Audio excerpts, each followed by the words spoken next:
नमस्कार दर्शक बंधु मु डाक्तर मुरलीधर सुतार आज आम एक आध्यात्मिक विषय वस्तु पर आलोचना करिबा ताहा हेउची कीर्तन कौन कीर्तन किपरि करा जाए एवं कीर्तन महिमा बा कीर्तनर उपकारिता कौन अछि। मु विभिन्न समय विभिन्न गाँ को अतिथि भाव में विभिन्न अष्टप्रहरी रे जाइछि। मु जहाँ अनुभव कली आज कीर्तन बा तार मौलिकता हरई बसी एवं विभिन्न प्रकार नग्नता एवं विभिन्न प्रकार अपसंस्कृति भितर प्रवेश करिछि। तेणु मु भाविली जे तार कीर्तनर मौलिकता उपर एक वीडियो बनैबी एवं जहाँ द्वारा विभिन्न लोक माने एक सचेतन रहिबे एवं प्रकृतर कीर्तन किभଳି करा जाए ता विषय से माने अवगत हेई परिबे। यार मोर उद्देश्य नुहे क्या आक्षेप करवा, यार मोर उद्देश्य सचेतन करवा बा प्रकृतर आध्यात्मिकता उपरे सचेतन वार्ता दवा। भारत वर्ष रे 2000 वर्ष तले प्रथमे भक्ति प्रचार करथिले महर्षि नारद। से प्रथमे कीर्तन को प्रचार करथिले एवं से भारत भूमि रे जन्म होइथिले एवं भक्तिर प्रचार करथिले एवं तार किछि वर्ष परे बा 500 वर्ष पूर्वे ताकू श्री चैतन्य महाप्रभु ताकू पुनर्प्रचार आरंभ करथिले एवं सेहि दिन ठारू कीर्तनर प्रभाव ओडिशा रे एवं भारत रे बहुल प्रसार प्रचार होइछि। प्रकृत रे कीर्तनर माने कोन? कीर्ति धातुरु कीर्तन शब्द आसीछि, अर्थात गुणगान करिबा। ताकू ही कीर्तन उच्चांग स्वर रे गुण कीर्तन करिबाकू ताकू कीर्तन ही कुआ जाए। ता प्रकृत रे कीर्तन काहार करा जाए? गीतारे लेखा जाइछि तृणादपि शुणिचेन तरोरीप सहिष्णुना अमानिन मानदेयम कीर्तनीय सदा हरि। अर्थात आमे तृण परि सहिष्णु हवा बा दुबघास परि सहिष्णु हवा एवं जहाँ को कहीं सम्मान दउनाहाती ताकू ही आमे सम्मान देबा एवं गुण कीर्तन काहार करबा? हरिंकर गुण कीर्तन करबा। हरि किए? पापानि हरति इत्यार्थ हरि, जे पाप हरण करे अर्थात परमात्मा ईश्वर आम पाप को हरण करि पारे। सेति हरिंकर गुण कीर्तन करबा अर्थ परमात्मा करबा ईश्वरंकर गुण कीर्तन करबा।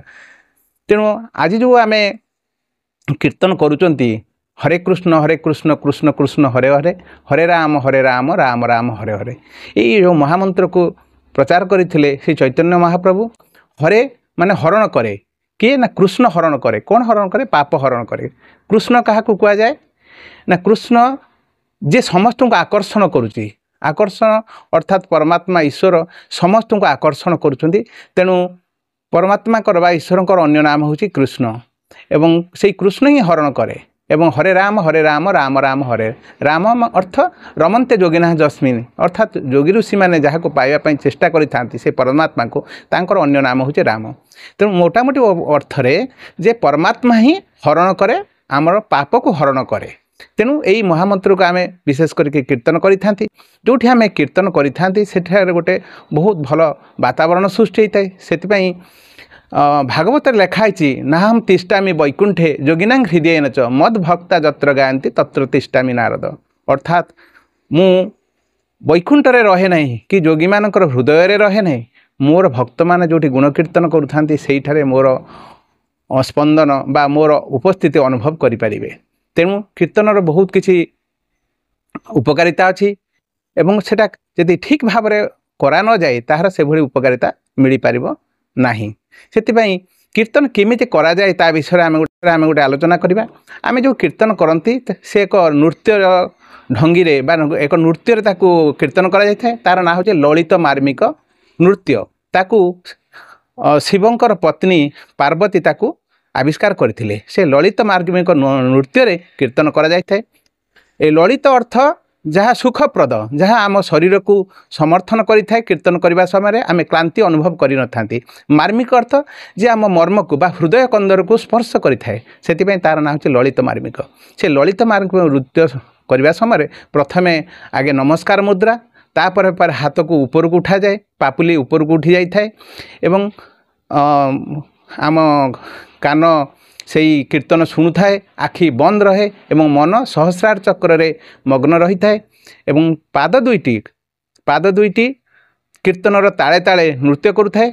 आमर डाहाण पादर बुढ़ा आंगुली ବାମ ପାଦର ପଛପଟ ଭୂମିକୁ ସ୍ପର୍ଶ କରେ ଏବଂ ବାମ ପଟର ବୃଦ୍ଧ ଆଙ୍ଗୁଳି ଡାହାଣ ପଟର ପାଦର ପଛପଟ ଭୂମିକୁ ସ୍ପର୍ଶ କରିଥାଏ। ଏଇଭଳି ଭାବରେ ତାଳେ ତାଳେ ଆମେ ନୃତ୍ୟ କରିଥାନ୍ତି ଏବଂ ପାଟି ସବୁବେଳେ ପାଏ ସେଇ କୀର୍ତ୍ତନ କରୁଥାଏ ଏବଂ କାନ ଉଚ୍ଚାଙ୍ଗ ସ୍ୱରରେ ବିଭିନ୍ନ ତାଳରେ ଆମର ସମସ୍ତ ବାଦ୍ୟଯନ୍ତ୍ରକୁ ସ୍ୱର ଶୁଣୁଥାଏ, ଯାହାଦ୍ୱାରା ମନ ବାହ୍ୟ ଜଗତକୁ ଭ୍ରଷ୍ଟ ନ ହେବ ବା ବାହ୍ୟ ଜଗତକୁ ଚାଲି ନଯିବ। ଆମ ସାଧନାର ଲକ୍ଷ୍ୟ ହେଲା ଆମେ କିଭଳି ଭାବେ ମନକୁ ବାହ୍ୟ ଜଗତରୁ ଆଣି ଆମେ ଇନ୍ଦ୍ରିୟମାନଙ୍କୁ ପ୍ରତ୍ୟାହାର କରି ମନକୁ ଏକାଗ୍ର କରି ସେଇ ମନକୁ ଏକାଗ୍ର କରିବା। ତେଣୁ କୀର୍ତ୍ତନ ଏହିପରି ଆମକୁ ସହଯୋଗ କରିଥାଏ। କୀର୍ତ୍ତନ ବଳରେ ପରିବେଶ ଶୁଦ୍ଧ ହୋଇଥାଏ। ଏହା ଏକ ଶତ୍ରୁ ବିନାଶ କରିଥାଏ, ଶତ୍ରୁ ବିନାଶକମ।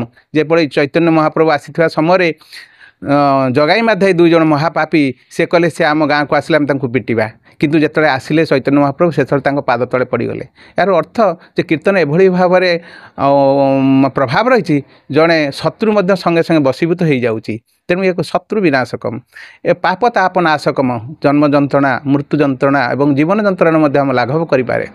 ଆମକୁ ଏକ ସାଧନା ସହାୟକମ, ଆମ ମନକୁ ଏକାଗ୍ର କରିପାରେ, ଭକ୍ତିଭାବ ସୃଷ୍ଟି କରିଥାଇପାରେ ଏବଂ ଆମେ ଠିକ୍ ଭାବରେ କୀର୍ତ୍ତନ କଲେ ଆମେ ମଧ୍ୟ ଭାବ ସମାଧିରେ ମଗ୍ନ ହୋଇଯାଇଥାନ୍ତି ଏବଂ ଏହା ଆମ ବିଭିନ୍ନ ପ୍ରକାର ବିଶ୍ୱ ଭାତୃତ୍ୱ ଭାବ ସୃଷ୍ଟି କରିଥାଏ ଏବଂ ଏହା ମଧ୍ୟ ଆମକୁ ବିଭିନ୍ନ ପ୍ରକାର ପ୍ରାକୃତିକ ବିପର୍ଯ୍ୟୟ ମଣିଷକୃତ ହେଉ କିମ୍ବା ପ୍ରାକୃତିକ ହେଉ, ଭୂମିକମ୍ପ, ବାତ୍ୟା, ମରୁଡ଼ି, ଯୁଦ୍ଧ ଏସବୁକୁ ମଧ୍ୟ ଆମକୁ ଆମକୁ ରକ୍ଷା କରିଥାଇପାରେ ଏବଂ କୀର୍ତ୍ତନ କରୁଥିବା ସମୟରେ ସମସ୍ତ ଲୋକମାନଙ୍କର ମାନସିକ ଏବଂ ଆଧ୍ୟାତ୍ମିକ ଶକ୍ତି ଏକାଧାରରେ ଏଭଳି ଭାବରେ ସୂକ୍ଷ୍ମ ସ୍ତରରେ ପ୍ରବେଶ କରିଥାଏ ଏବଂ ସେ ପରିବେଶ ଉପରେ ପ୍ରଭାବ ପକାଇଥାଏ, ସେ ପରିବେଶକୁ ମଧ୍ୟ ଶୁଦ୍ଧ କରିଦେଇଥାଏ।